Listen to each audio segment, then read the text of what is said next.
Hey everybody, guess what? It's minus 17 and I'm standing outside on a cold Winnipeg day. And why am I doing that? Because it reminds me a lot of the situation around mental health. We talk about wanting to have conversations and talk about mental health, but how often do we feel safe about it, and how often do we feel that there's noise in the background or that there's a chill around it? And that's one of the things that over the course of my lifetime, I've done a lot of different things. I've been everything from an academic and a single mom on social assistance, and I also had the privilege of being responsible for the Manitoba health budget at just shy of $6 billion. So I've done a lot, but one of the things that I wasn't really able to do a lot of was talk about my mental health, and it actually took a tragic event while I was Minister of Health to go public about my own mental health.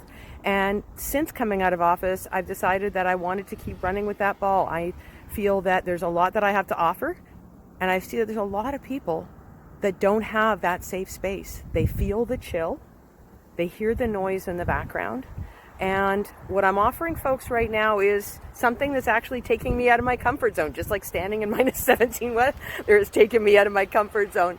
And I'm creating online communities designed for folks that want to learn more about their mental health, whether they've got a diagnosis, whether they want to do preventative work because they're doing a lot of work in health and well-being.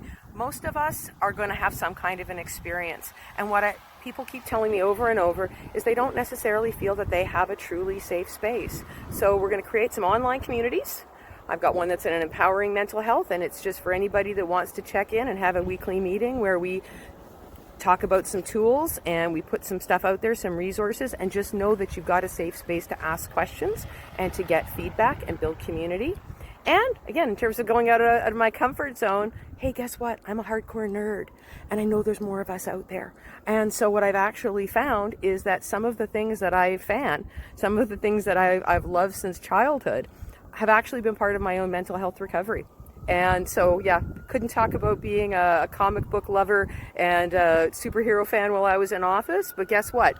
It was the skills and the things that I learned from that fandom over the course of a lifetime that gave me some of the tools. So if you're a comic book nerd, or if you're just interested in finding out what it's about, we've got another mental health community that's basically designed around how we can refocus, reframe, and see ourselves as superheroes so that other folks can understand us, that we can learn how to manage our powers, and that we can fight the supervillains of the inner critic. And I'm going to go out on a third limb here and tell you I'm also a big fan of K-pop, which I get a lot of people in North America aren't quite sure what that is and what it means. But there's a band right now that is basically making waves on a global level, BTS. And one of the things you might not know, especially if you don't speak Korean, is the fact that there is a consistent mental health message. And I have met other fans from around the world, and that's something that we talk about, is actually the mental health benefits of being part of a fandom community. So I'm taking that to the next level, and I've created an online community for them too, so that we can again share tools and share a fandom, because the other thing that most of us really feel we are missing is community. So why not take advantage of the digital tools that exist now, build an online community, and that way we can all talk about our mental health in a safe space. So check out the links below. Look forward to seeing you in the community. And I think I'm going to go back in and warm up because I might be a Winnipeg girl, but minus 17 still doesn't work for me. See you later. See you online. Bye.